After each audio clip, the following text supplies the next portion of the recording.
Welcome to SrcCodes.com. Today we're going to talk about Professional Scrum Master Level 2 assessment. You can take this assessment from scrum.org, and I recently took the test and would like to share my experiences and tips and tricks with you. There's less of tricks, it's mostly tips.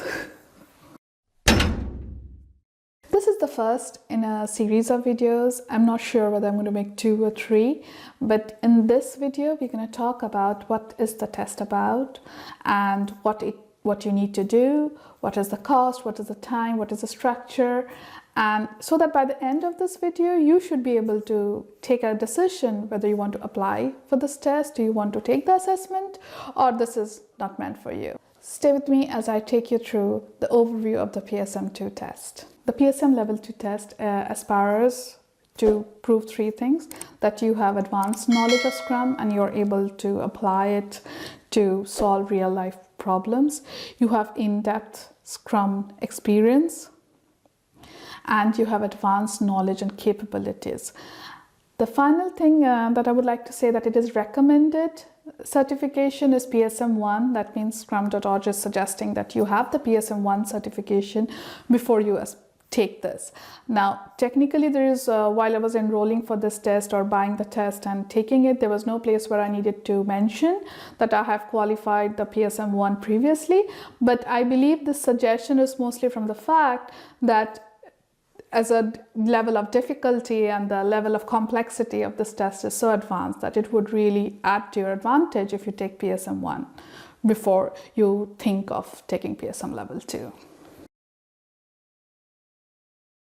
Quick statistics: there are only 17,000 odd people who have PSM Level 2 certification, while there are around 460,000 people with PSM Level 1. So this got me really excited, because once you have the certificate, you now belong to that niche group of 17,000 odd people who have this certificate, and that's really a very small number. And also we need to take into account the fact that unlike other organizations in scrum.org, you really have to take the test and score a percentage to get that certificate.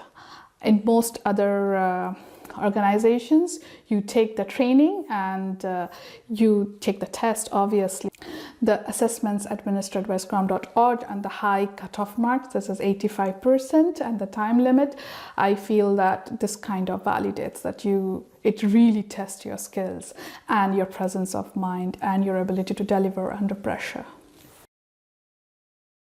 Some quick facts: these are available in scrum.org. The fee is $250 USD. The cutoff is 85%. You do get 90 minutes and there will be 30 questions. Most of them will be multiple choice. One good thing is that you do get partial credit from some answers.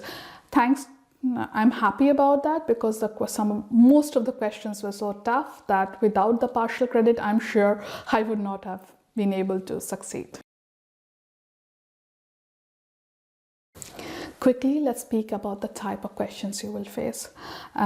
Questions like true or false, define, what is, are very less. So you would hardly get 2 or 3 questions like that. So less than 10% of your questions will be directly like true and false answers.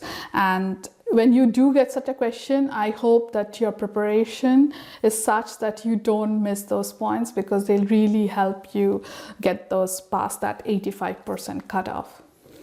Questions in general are scenario based, and also to add to the complexity, there are no straight correct or outright wrong answers.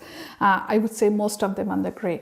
You would be asked questions like, what should the Scrum Master do in this situation? Or a scenario is given it to say, what would you as a Scrum Master would do? And then you would have to choose options. And even though if you are able to outrightly cancel a couple, I can tell you at least 2 or 3 of the answers are valid and could be a choice that you could make. Hence, it's not very easy to answer them unless you really are well prepared. Another thing I would like to mention here is Scrum. We all know what Scrum values is. by now, by heart.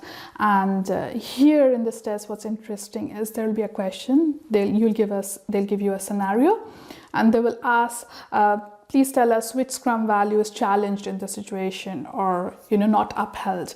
Or in or an alternate of this question could be a scenario is given. So this decision was made, and so which Scrum value do you think that the Scrum team followed to take this decision? So in a way, it will not ask you what are the 5 Scrum values.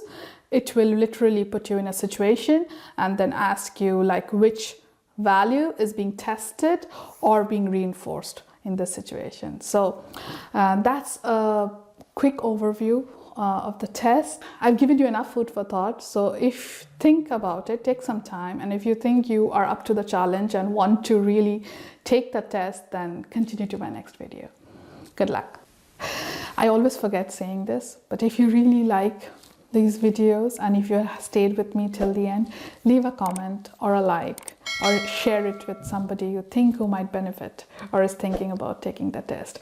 In my case, I took the test because one of my mentors shared his experience of taking this on LinkedIn, and that kind of intrigued me and I wanted to take it. So I don't know what inspires you, but I hope the series works to your advantage. Good luck.